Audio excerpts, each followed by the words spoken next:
Bem-vindos ao Pod Arte, o podcast da Fundação Cultural Badesc. Estamos aqui com Júlia Amaral para mais uma edição. Ela está aqui expondo na Fundação De um Animal para o Outro, é o título da exposição. A gente vai conversar um pouquinho com ela. E antes disso, Vitória, tudo bem? Olá, gente, tudo bem? Obrigada, Júlia, por estar aqui hoje gravando esse podcast com a gente. Uma exposição muito linda, muito potente. Estou bem feliz. Oi, Dene, mais um podcast também, né? Agora 2025, iniciando com as exposições do edital de 2025. Vou ler um pouquinho sobre o currículo da Júlia. A Júlia Amaral é artista, professora, pesquisadora e produtora cultural. Desenvolve seu trabalho artístico através da escultura, fotografia, instalações e intervenções urbanas de diferentes ações. É integrante da editora independente Corpo Editorial.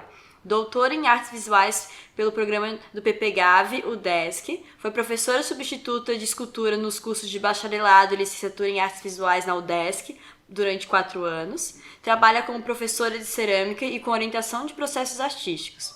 E com produção e direção de arte, e cenografia de cinema e teatro. Além também de ter feito já várias exposições individuais e coletivas, né? Mais uma agora individual. E não é a primeira vez que você expõe aqui, né? Não é. Boa noite. Olá, Denilson, olá, Vitória. Obrigada por estar aqui. Não é a primeira vez que eu exponho aqui. Na verdade, eu já expus aqui em outras exposições coletivas, mas 2 outras vezes, além dessa, 2 outras coletivas. Uma que se chamou Terceira Rodada e a outra era Até 1 quilo, o nome da exposição. Legal. A gente teve a roda de conversa semana passada aqui com você, foi fantástico te ouvir. Eu acho que esse podcast vai ficar bem legal para a gente poder conhecer mais o seu processo, mas eu acho que todo mundo quer sempre saber um pouquinho de como surge o artista na vida de uma pessoa que se dedica à arte, né? Como nasceu a Júlia Amaral artista? Como é que é teu começo na tua carreira? Quando você se enxergou artista? Ai, massa. Então, eu lido com arte desde sempre, né? Meus pais me levavam em exposições, meu pai também trabalhava com cenário, então a arte, assim, estou acostumada a ver e lidar com a arte desde criança, né? E aí eu, já adolescente, comecei a trabalhar. Eu morava em São Paulo, eu sou de lá, né? Vim para cá estudar, vim para cá com 19 anos para fazer faculdade de artes, justamente. Mas já antes, lá em São Paulo, eu já trabalhava em laboratório fotográfico e comecei cedo, assim, no interesse pela arte. Na verdade, eu sempre quis ser artista, assim, né? Quando me perguntavam, assim, essa coisa adolescente, né? De, o que você vai fazer de faculdade? Eu não tinha outra opção, assim, só pensava mesmo em ser artista, né? Nem tanto como professora, que depois eu me tornei, mas principalmente mesmo um foco em ser artista, assim, né? Não tinha nada que fosse meu, assim, uma expressão própria ainda, né? Mas eu já tinha muito essa vontade, né? E aí comecei a trabalhar em laboratório fotográfico na época, quando eu tinha uns 16 anos, assim, e já fotografava nessa época, já tinha todo o interesse, ainda era foto analógica, né, de negativo. Então eu trabalhei 2 anos num laboratório, e isso me aproximou muito da fotografia, né, e aí nasceu já um grande interesse pela fotografia.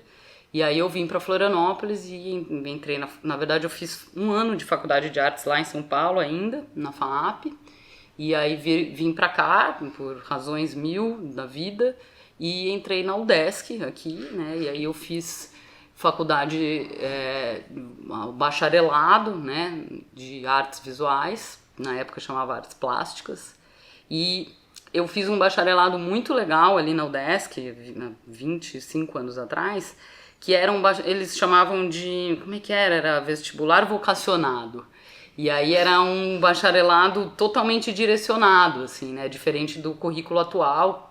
E a gente já tinha que escolher se a gente queria ou pintura e gravura ou cerâmica e escultura. E eu já tinha também muita clareza nessa época de que eu gostava muito de escultura Então eu escolhi fazer cerâmica e escultura já sem dúvida nenhuma, assim, né? Já queria muito ir para o campo da escultura, apesar de ter a fotografia ali já muito presente, né? Já como uma prática.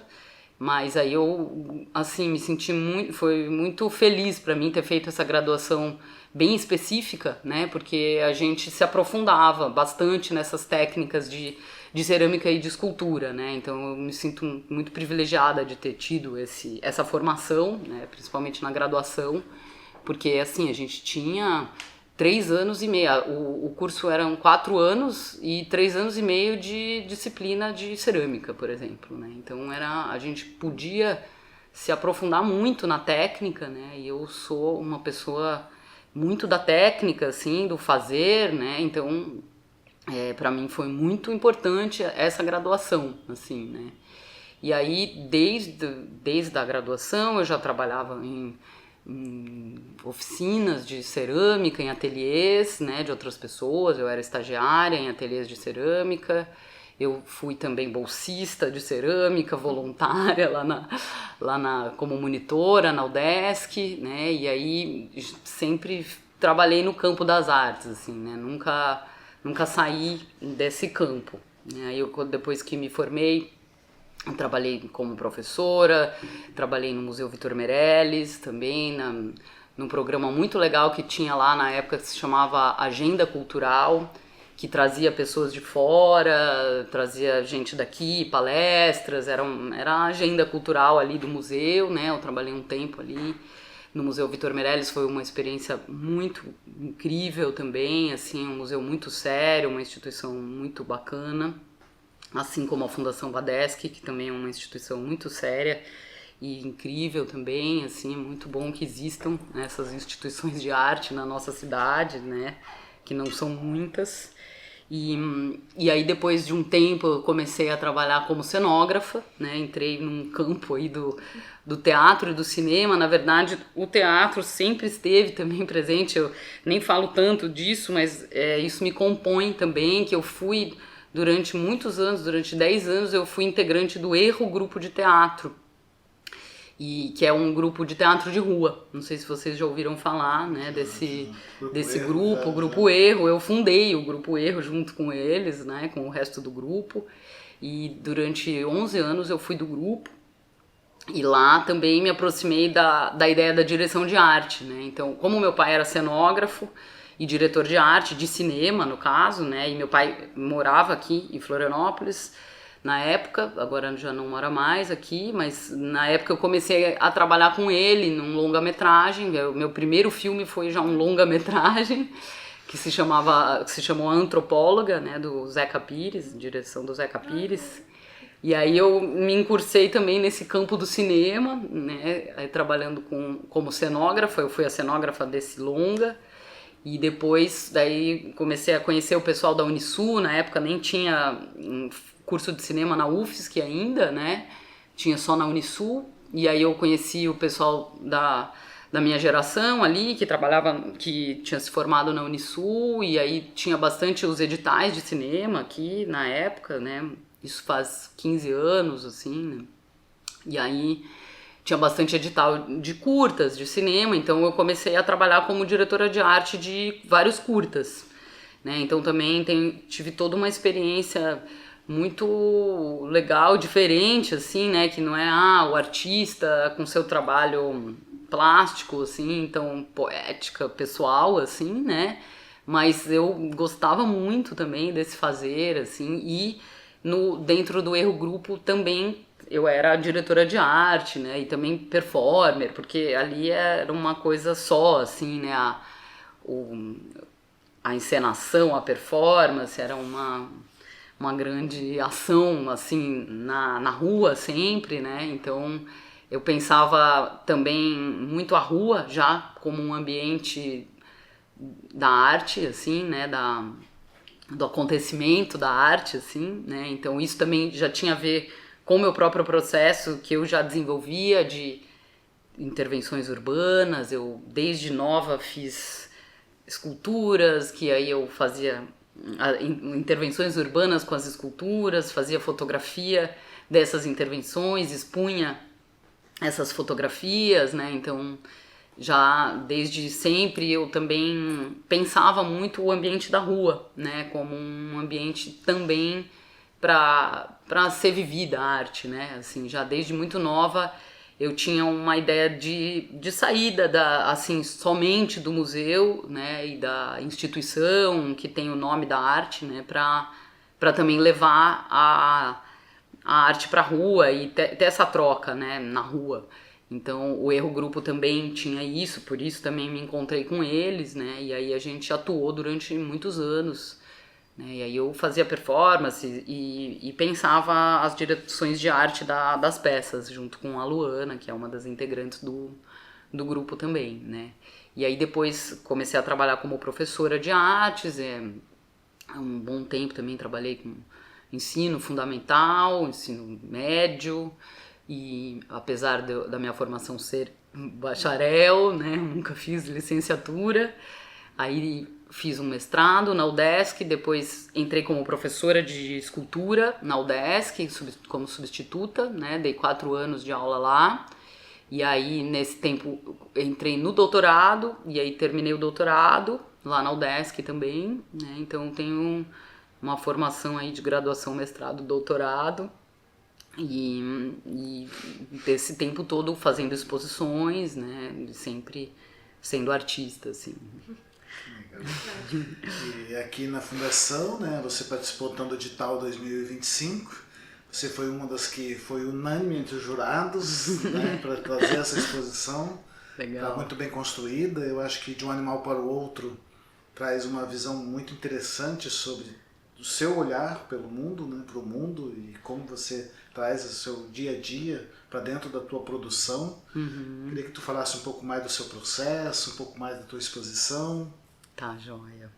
Então, de um animal para o outro é uma exposição que eu estou muito feliz de estar fazendo, de estar realizando, assim, era necessário para o meu processo justamente realizar essa exposição, né? Ela traz uma série de trabalhos, né? E os meus trabalhos, eles vão se desenvolvendo ao longo do tempo, assim, e eles vão continuando, né? De alguma maneira. Então essa exposição, ela abarca um tempo bem grande da minha trajetória artística, assim, né? Porque tem trabalhos muito antigos aqui, né? E tem trabalhos bem atuais também, né? Esse título é o título da minha tese, justamente do meu doutorado, né? E essa exposição, ela é uma espécie de compilado dos trabalhos que eu desenvolvi durante o doutorado. Mas não só, né? Porque justamente o meu processo, ele é enganchado, né? Com o meu... É muito um trabalho em processo, né? Ele realmente não tem muito fim, parece. Está sempre acontecendo. Está sempre meio acontecendo, né? Então, vamos dizer, o disparador desse desenho, dessa exposição, vamos dizer assim, é um trabalho em específico que se chama, é uma série, né, de esculturas em metal que se chama Apesar de, que são esculturas de insetos e pequenos animais fundidos, né, em metal, preciosos e semi-preciosos, e que são bronze, latão, né, tem uma escultura em latão e as outras são em bronze, prata e cobre, né, e eu desenvolvi esse trabalho durante 10 anos e ele trouxe uma série de outros trabalhos, que um deles está presente aqui também, e ele é muito presente na minha vida, né, que é uma série de fotografias que se chama Ter as Costas Livres, né, que uma vez, inclusive, eu fiz uma exposição individual no Museu Vitor Meirelles, que se chamava Ter as Costas Livres, né, e era bem pensado em cima desse trabalho, que é uma série de fotos, que parte da série de esculturas.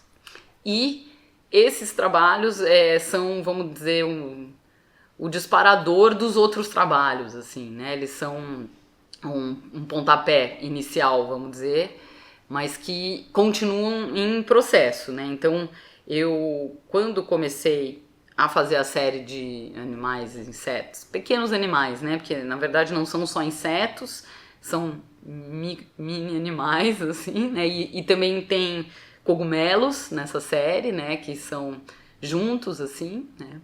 E quando eu comecei, tudo começou com um pássaro, né? Eu encontrei um pássaro lá na universidade, eu ainda era estudante, e estava tendo a disciplina de justamente escultura em fundição, era a última disciplina da minha graduação, era o último semestre, e aí era também a última vez que o professor Zé Kinsler ia dar aquela disciplina, né? E era um fazer muito árduo, muito difícil tecnicamente, assim. E a gente tinha, a proposta do professor era que a gente esculpisse, modelasse, né, algo em argila para depois fazer os moldes, que é um processo super complexo tecnicamente, da fundição em cera perdida, que chama, né, a técnica se chama fundição em cera perdida.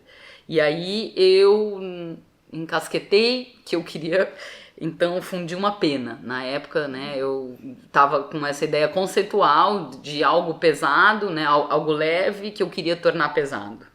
Eu na época já desenvolvia um trabalho em cerâmica de urnas funerárias, né, eu tava com uma pesquisa da cerâmica marajoara em torno das urnas funerárias, então eu tava pesquisando enterros e a ideia do corpo morto enterrado, então eu queria fazer uma pena fundida, pesada, e enterrar essa pena. A ideia depois era enterrar a tal da pena. E aí eu fiquei procurando pena, não achava pena e não modelava nada, e aí eu acabei achando um pássaro morto, por acaso, totalmente por acaso, sem procurar. E achei um pássaro morto totalmente mumificado, né, que ele estava especificamente e especialmente com o corpo íntegro, né, ele morreu de um jeito muito específico ali que ele não foi comido, então o corpo dele estava seco e íntegro, e aí eu fiz dele a minha escultura em fundição, né, e aí ele foi um marco histórico na minha trajetória, assim, né, há muito tempo atrás, ele é um trabalho de 2003, eu ainda estava na universidade, na graduação, e aí ele deu início a uma série de coletas, que aí eu comecei a abrir o meu olhar para uma observação de tudo que era pequeno, de insetos. Eu já me interessava, depois até conversando com meu pai, assim, que é uma pessoa que me acompanha de perto, né? E ele falou, não, Júlia, você sempre se interessou por insetinhos, desde que você era criança, você ficava ali pegando as coisinhas, né?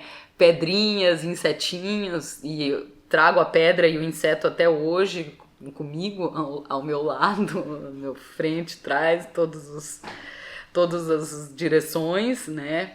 E aí, então, eu comecei a coletar insetos para transformar em esculturas em fundição, né? Então, eu fui entrando numa coleta que eu dei início naquela época e ela existe até hoje, né? Que eu encontro insetos mortos e coleto e guardo, né? Então eu comecei a, de alguma maneira, colecionar, mas eu não costumo chamar isso assim de uma coleção, né? Não era assim, igual eu coleciono, sei lá, selos, né? Organizadamente, com categorias, né? Era assim, nossa, eu preciso guardar este bicho morto. Era algo menos explicado, assim, dentro de mim, né? E aí eu comecei a coletar uma série de insetos, né? E aí comecei a ganhar também de presente dos meus amigos e dos meus parentes, muitos animais mortos, né? E sempre tive também animais domésticos. E aí também, já desde essa época, eu entrei numa espécie de aliança colaborativa com meus animais, né?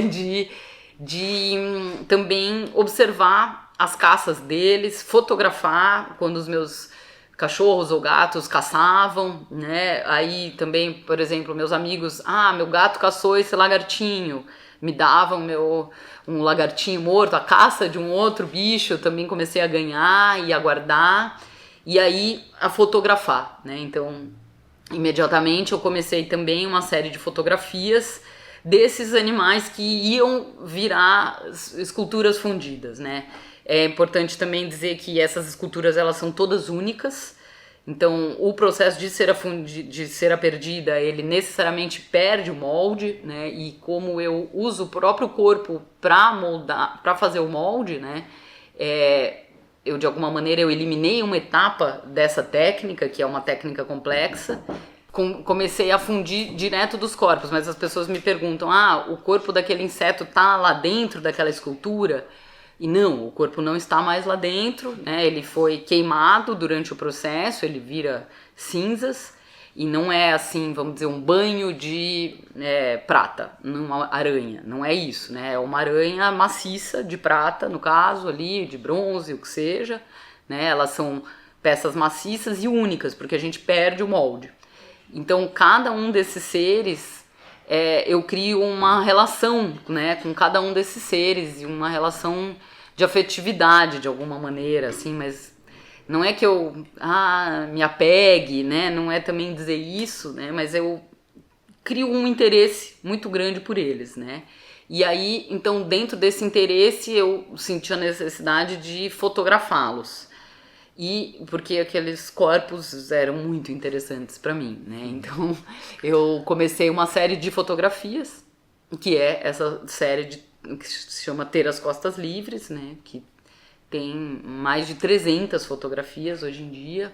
Eu não fundo mais, né? Eu parei há muitos anos com a série de fundição, mas continuei a série fotográfica. Tu falou que tem uma pessoa bem importante nesse processo de fundição para ti, né, na roda de conversa, né? O Zé, no caso, né? Exato. O Zé e aquela do Ourives também, isso, né? a Dona Luísa. A Dona Luísa. Achei bem legal a história. Tu contou que tu bateu de porta em porta, né, para aprender esse processo. Isso, Como é que foi isso? Então, quando eu aprendi a fundir com o Zé na UDESC, eu fiz espontaneamente, acabou acontecendo essa eliminação dessa etapa que é a modelagem em argila, né? E a ourivesaria também se modela, né? Na verdade se modela em cera já direto, mas a gente faz uma matriz, né? De um brinco, de um pingente, faz uma matriz e tira o molde daquilo para poder repetir, né? A partir do momento que eu criei essa subversão da técnica, assim, que eu usei o próprio corpo do pássaro, né, e vi que ele deu certo, né, porque na época o Zé, ele me orientou muito tecnicamente, ele achava que aquilo não ia dar certo, porque entope o molde, é uma série de características ali da técnica, né, e aí a gente não acreditava que aquilo ia dar certo, e deu, né, então quando aquele pássaro deu certo, e aí eu comecei a coletar os outros insetos e querer fundir.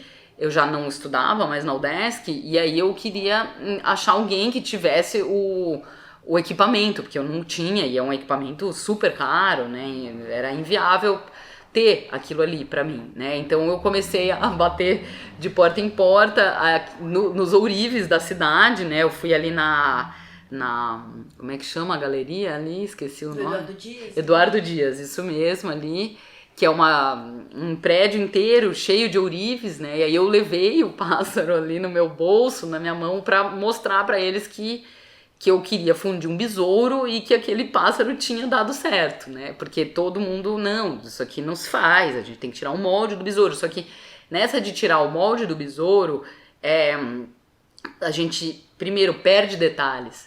E aí também, conceitualmente, eu perdia, porque eu queria muito esse contato direto com aquele corpo, né? Uma coisa que é a impressão mesmo, é parecido com gravura, assim, né?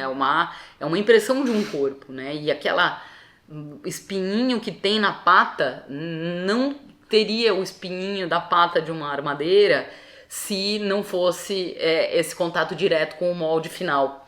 Se eu tirasse um outro molde de gesso para fazer uma matriz e aí fazer uma peça de cera, e aí daquela peça de cera eu ia perder muitos detalhes. Ia engrossar, né? Ia engrossar, ia perder pelezinha, porque é uma coisa assim, um sapo seco que tem as escaminhas, assim, são muitas características, né? O próprio louva-a-Deus, né? Garrinha tão Isso. fininha, tão delicada que tu vê até as hastezinhas, né? Tem os dentinhos ali, né? Então eu perderia isso. E eu perderia essa proximidade que me interessava muito também, sabe? Do contato direto com aquele corpo, assim, né? Eu queria aquele corpo e não um corpo que virou uma matriz de uma outra coisa, assim, né? Porque eu tenho uma proximidade muito grande com a técnica, né? Então, eu desde também cedo pensava muito as propostas conceituais a partir da técnica, assim, né? Então, por exemplo, quando eu ainda estava aprendendo sobre a cerâmica de alta temperatura, o grès. Aí eu fiz um trabalho que é icônico também na minha trajetória, que se chama Pedras Grito, que é um trabalho que hoje está lá no acervo do MAN de São Paulo, né, que eu passei ali, eu expus lá numa vez, e aí doei o trabalho, passei por um conselho que aceitou esse trabalho no acervo, né, e esse trabalho eu pensei, eram pedras feitas de cerâmica, na verdade, não são pedras, né, mas eu fiquei fascinada por entender o processo de como que a cerâmica virava o grès, que é algo próximo de uma pedra, né? Então, o processo técnico me fez pensar o trabalho. Então, eu desejei ali fazer uma pedra, justamente, né? E aí ela era uma pedra humana, e eu tirei molde do meu próprio corpo, dos meus dentes, né? Então, o molde, ele é uma coisa que está muito presente também na minha trajetória, invisivelmente, mas eu tenho uma relação muito grande com o molde, né? Com o molde de gesso e com justamente essa impressão direta da realidade, assim, né? Eu tenho sempre um viés muito, muito perto da coisa em si, do real, assim, né?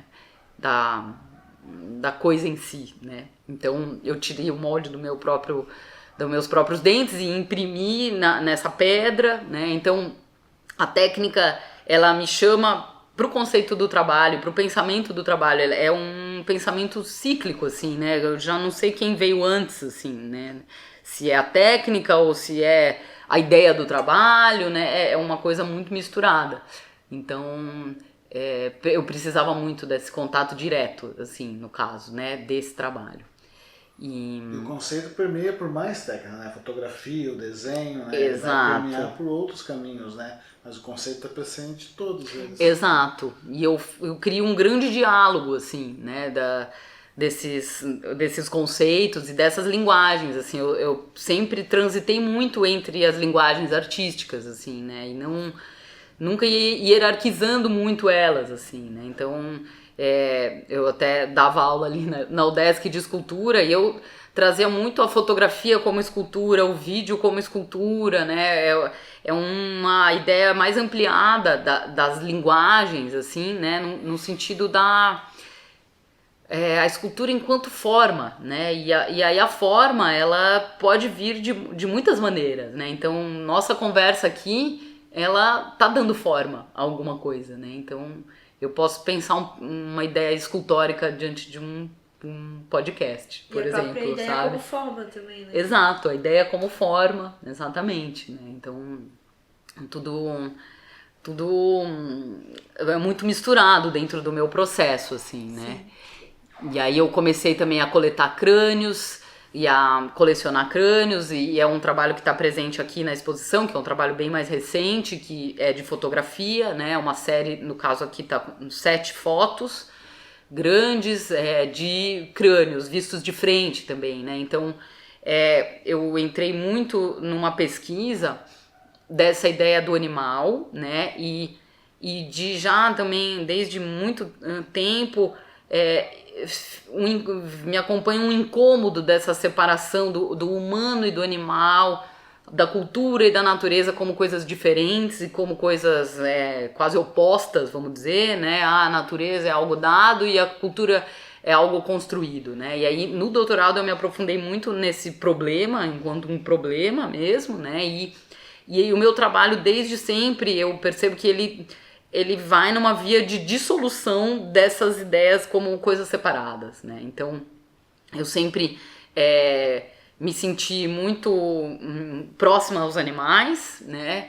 E próxima aos animais mortos e acompanhando as caças dos meus bichos, né? Então, eu tenho uma série de fotografias que não tá aqui, mas que é de caças dos meus cachorros, dos meus gatos, né?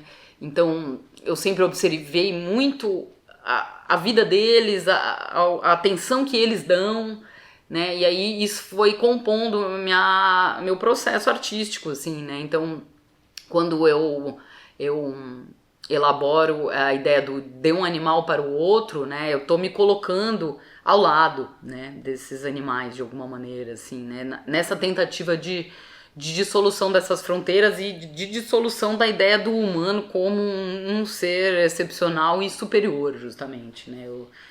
Hierarquia, eu não consigo me achar superior. E de um animal para o outro é isso, né? Nós como animal com outros animais, Isso, não é? Pelo menos eu entendi isso. Sim, exato. É uma via que não tem...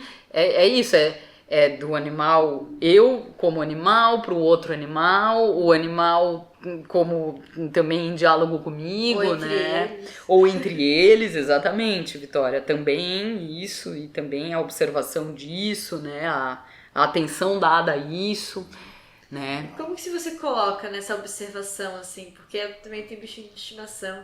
E depois da exposição, agora eu tô observando muito mais ele, assim, o comportamento. Eu até falei que ele tem uma personalidade muito forte, né? E como que foi essa questão do olhar, assim, e perceber essa tal disputa que você fala também um pouco da exposição, né? Porque você falou ali dos colaboradores, da caça, mas também acontece uma disputa ali entre você e eles, né? Eu também vivo essa disputa, assim, né? Eu falo que os animais são meus colaboradores e meus concorrentes ao mesmo tempo, assim, porque não é bem a palavra concorrentes, né? Mas sim. essa disputa, né? Porque, por exemplo, né, eu tenho uma coleção de animais mortos, né? De insetos mortos, crânios, né? Então, por exemplo, eu coleto crânios. Aí uma vez eu fui guardar um crânio, ganhei um crânio, né? E aí fui guardar na minha casa e aí cheguei em casa e nossa, o cachorro vai querer comer esse crânio. E ele invade o ateliê e pega as coisas, né? Então eu queria... dele também. É dele também, né? Aí eu queria... O crânio ainda tava com carne, aí eu queria enterrar o crânio. Só que aí se eu enterrasse o crânio, eu sabia que meu cachorro ia desenterrar o crânio, assim como ele já o fez outras vezes, né? Os cogumelos também, por exemplo, eu observo muito os cogumelos que nascem na minha casa, eu observo e fotografo cogumelos em geral, né, na vida, mas na minha casa nascem muitos cogumelos e eu fotografo e observo e eu vou lá e eu rezo os cogumelos. Aí eu comecei a ir até um cogumelo, por exemplo, via um cogumelo lá, nasceu, vou até lá rezar no cogumelo. Aí o meu cachorro, eu virava as costas, meu cachorro ia lá e tombava o cogumelo. Inúmeras vezes. E era algo que talvez ele não tinha interesse, ele começou a ter. Começou a ter porque eu pus atenção. Exatamente. Com ele, né? Exato, então é muito de um animal para o outro, porque aí eu ponho atenção, ele vai lá e pega pra ele, né? Ele põe atenção, eu vou lá e pego pra mim também, né? Então a gente... É um jogo que se cria lá em casa com os animais, assim, né? Também aqui na exposição eu trouxe um texto que faz parte do meu doutorado, que é sobre a possibilidade... Eu ganhei do meu gato um coraçãozinho de um pássaro. Eu acho que era um coraçãozinho, nem tenho certeza, né? E aí eu, quando cheguei em casa, vi a cena, ele tinha só um coração, suposto coração, era um órgão, e uma pena e um sanguinho, né? E aí... ainda não era na época de smartphone, né? Isso faz bastante tempo. Eu fui pegar a máquina fotográfica para fotografar a cena, fiz rápidas fotos e aí na minha frente ele foi e comeu o coraçãozinho, né? Que eu tava interpretando como um presente que ele tava me dando, né? Porque existe essa ideia de presentear com a caça, né? E eu acho isso incrível, assim, né? Porque a caça é algo muito importante para todos nós, né? E aí me dá a caça, né? Então é uma relação de parceria aí, né? E aí eu tomei aquilo como um presente, só que aí ele roubou antes de eu transformar aquilo num trabalho de arte, que era o que eu queria, né? Então eu acabo transformando em trabalho coisas muito cotidianas ali, né? Da família animal ali, né? Bacana. Eu acho muito legal essa parte tua sensível tanto de ser uma colecionadora, né, mas também uma arquivista de todo esse processo, né? Sim. Você fotografa cada objeto, cada bichinho, e você diz que tem uma centena já de registros. Tem uma centena de registros. Sabe mais ou menos quantas? Assim, não sei, mas em torno de uns 300, por aí. 300 animaizinhos. E de várias procedências, daí como você falou, tem os que os seus animais trouxeram, tem os que os amigos trouxeram. Isso, tem os que eu acho na rua, exato, tem muitas procedências mesmo, assim, né? E como que você faz a manutenção do ateliê, assim? Fiquei curiosa, Do porque acervo, deve ser né? o ateliê mais diferente que a gente tem em Não é muito Florianópolis. fácil, é uma luta, assim, né, contra a perenidade dos corpos, né, assim, então os cogumelos é super difícil de manter, muitos corpos são muito difíceis de manter, eu já fiz 1000 tentativas, assim, né, por exemplo, pássaros, eu muitas vezes tentei simular aquilo que eu achei naquele primeiro pássaro lá de 2003, né, que eu achei a múmiazinha com o corpo inteiro ali, né, e eu nunca mais consegui, porque aí eu ponho na sílica, eu ponho na terra, em urna, sem urna, ou ao ar livre, já tentei de tudo e nunca mais consegui um corpo inteiro, assim, né, então já fiz banho de resina, banho de goma laca, de um tudo eu já tentei, assim, né?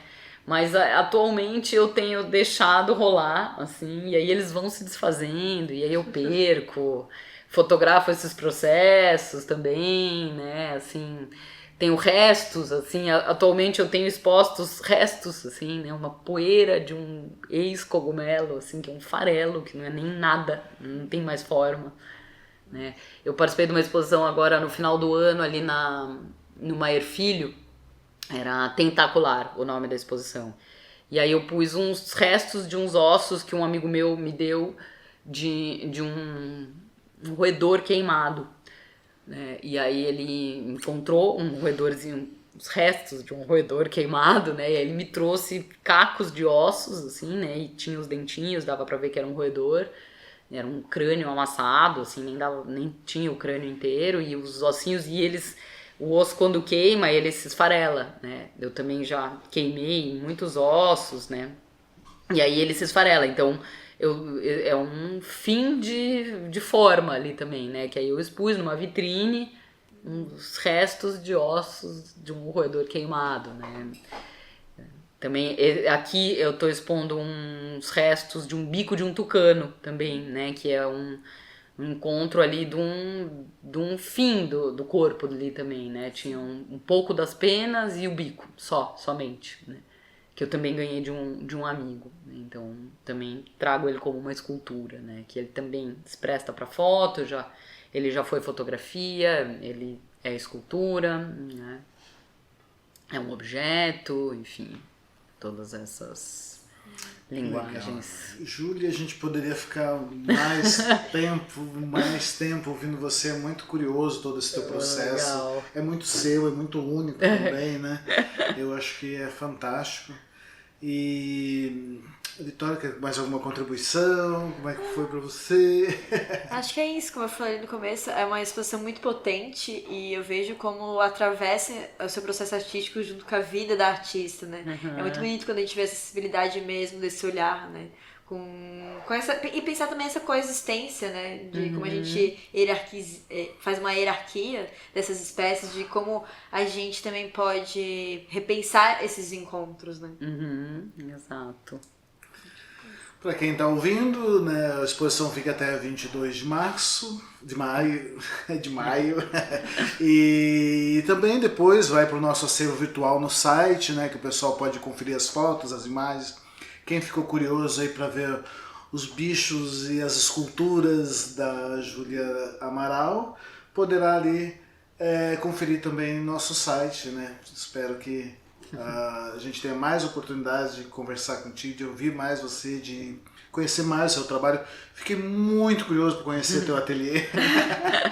E quero te agradecer muito aí a disponibilidade e também por se inscrever e trazer para nós esse seu olhar aí. Foi muito legal. Também agradeço muito essa oportunidade, também todo o processo aqui, a instituição. Te agradeço muito, Denilson, agradeço muito a fundação toda.